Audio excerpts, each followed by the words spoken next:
Nagsimula ang pelikula sa isang hideout na nasa loob ng templo sa syudad ng Taiwan kung saan may isang grupo ng sindikato na nag-uusap tungkol sa transaksyon nila. Katabi nila ang isang bag na puno ng pera na may kahalong passport. Hindi nagtagal ay napansin nila ang nakatayong kasama na parang namatanda. May sumaksak na pala sa likuran nito.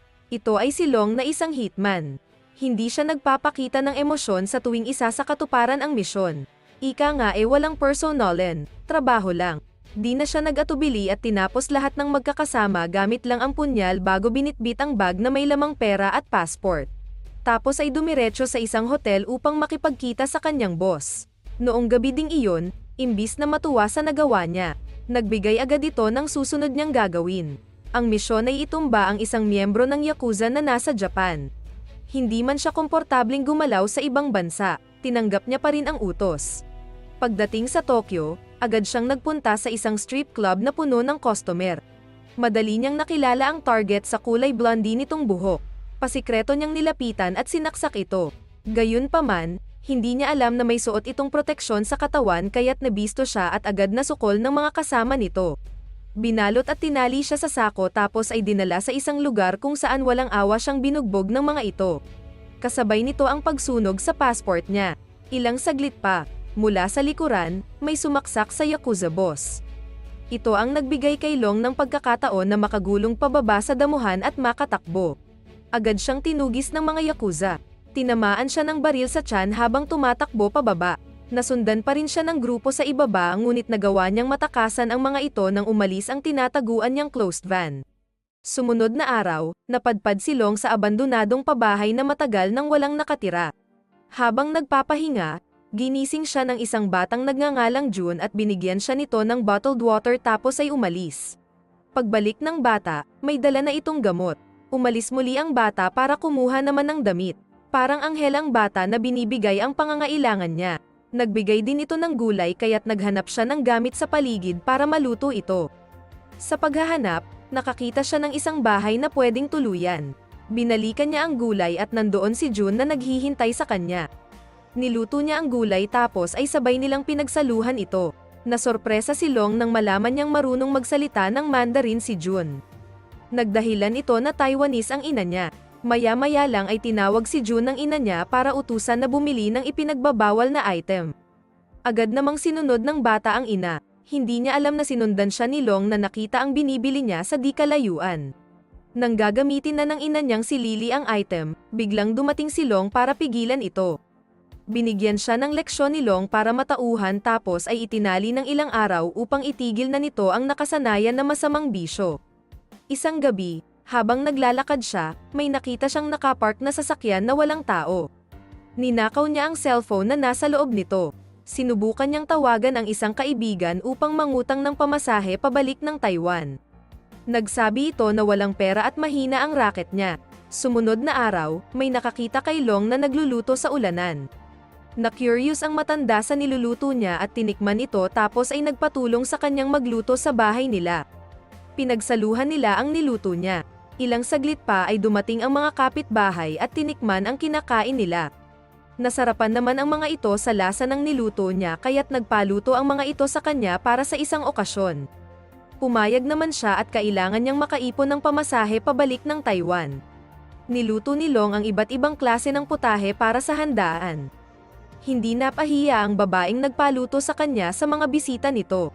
Ang lahat ay nasiyahan sa handang nilantakan nila habang si Long naman ay tahimik na nakikinig sa usapan nila. Dahil alam nilang bago si Long sa lugar at wala pang gamit sa bahay, binigyan siya ng kapitbahay ng iba't ibang kagamitan.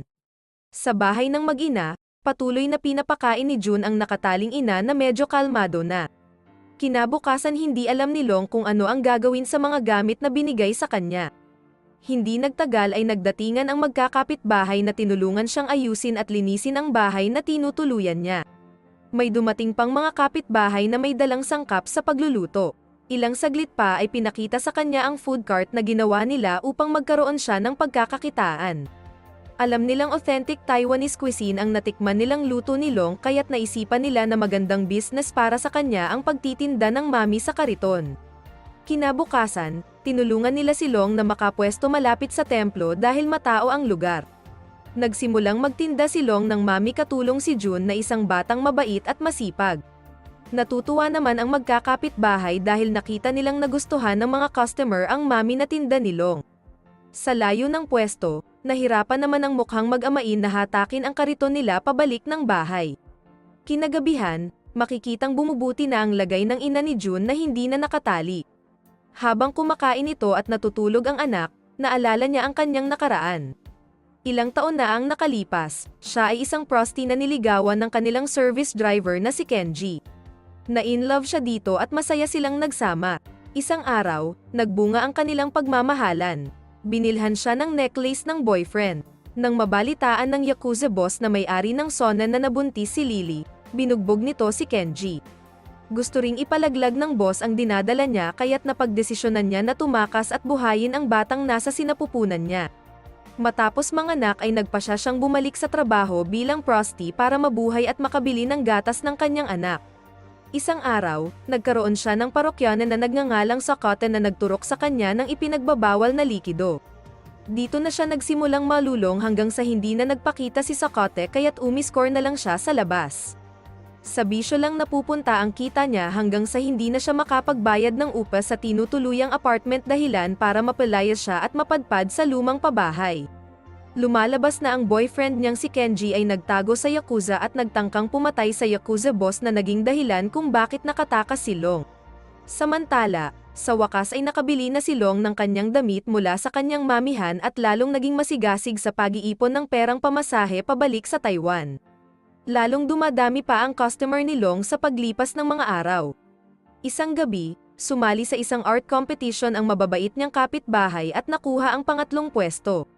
Dahil marami sila at ang premium holiday ticket na nakuha ay good for 3 persons lang, ibinigay nila ito kay Jun para makapagbakasyon kasama ang ina niya at si Long.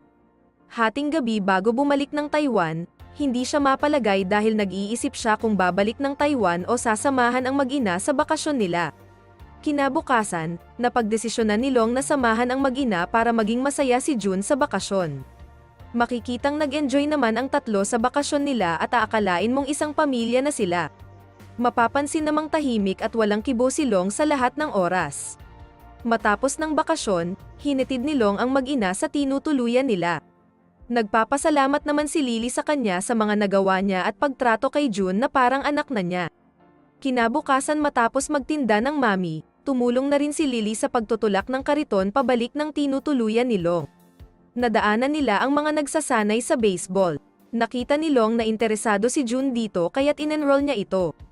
Pagdating sa bahay, tinuloy nila ang pagsasanay hanggang nakasali si Jun sa isang baseball team. Hindi inaasahan na si Jun pa ang magpapanalo sa team nila na ikinatuwa naman ng lahat. Hindi nagtagal ang masasayang araw nila. Nang isang araw ay napansin ni Lily na minamanmanan sila ni Sakata na dati niyang parokyano at dahilan ng pagkalulong niya sa bisyo. Ayaw niyang madamay si Long at Jun kaya't nagpasya siyang umuwi. Di niya namalaya na sinundan siya ni Sakata. Gusto nitong gumamit siyang muli ng ipinagbabawal na item at bumalik sa kanya. Kung hindi ay madadamay ang anak niya at si Long. Samantala, di mapakali si Jun at Long habang nasa pwesto dahil nagtataka sila kung bakit bumalik si Lily sa bahay. Tumanggi si Lily sa gusto ng tulisan ngunit nagbanta ito na papatayin silang lahat.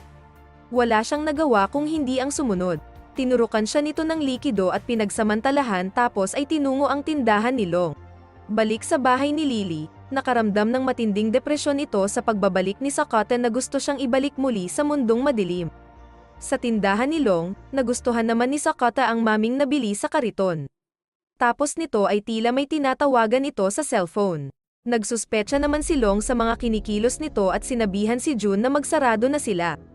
Agad silang umuwi para tignan ang kalagayan ni Lily.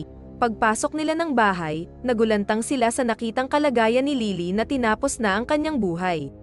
Kasabay nito ang pagdating ni Sakata at grupo nito na mga Yakuza pala. Sinira ng mga ito ang tindahang kariton niya.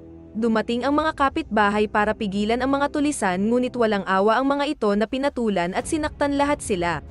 Ilang saglit pa ay dumating pa ang iba pang miyembro ng Yakuza na may dalang pamalo kasama ang boss. Tinungo ng mga ito ang kinaroroonan ni Long. Gamit ang kanyang punyal, isa-isa niyang tinapos ang buhay ng mga ito hanggang sa mapatay niya rin ang dati niyang target na si Blondie at boss nito. Hindi makapaniwala ang magkakapitbahay sa nasaksihan nila, na ang isang walang kibong vendor ng mami ay kayang pataobin ang lahat ng miyembro ng Yakuza gang kasama ang pinuno ng mga ito. Sobrang lungkot naman ni Jun sa pagkawala ng kanyang ina. Pinayuhan siya ng isang kapitbahay na lisanin ang lugar bago pa siya balikan ng Yakuza gang kaya't nagbalik siya sa Taiwan at naiwanan si Jun. Nag-report siya sa boss niya at binigyan muli siya nito ng bagong misyon. Ilang saglit pa, natanaw niya ang mababait niyang kapitbahay kasama si Jun sa labas ng restaurant. Sa wakas ay nagkita-kita silang muli, napaiyak si Long sa saya nang makita si Jun na napamahal na sa kanya. Gayun din ang magkakapitbahay na naluha na rin sa madamdamin na tagpong iyon. Dito na nagdesisyon si Long na itigil na ang illegal na trabaho para mamuhay sila ng anak-anakan na si Jun ng matiwasay at masaya.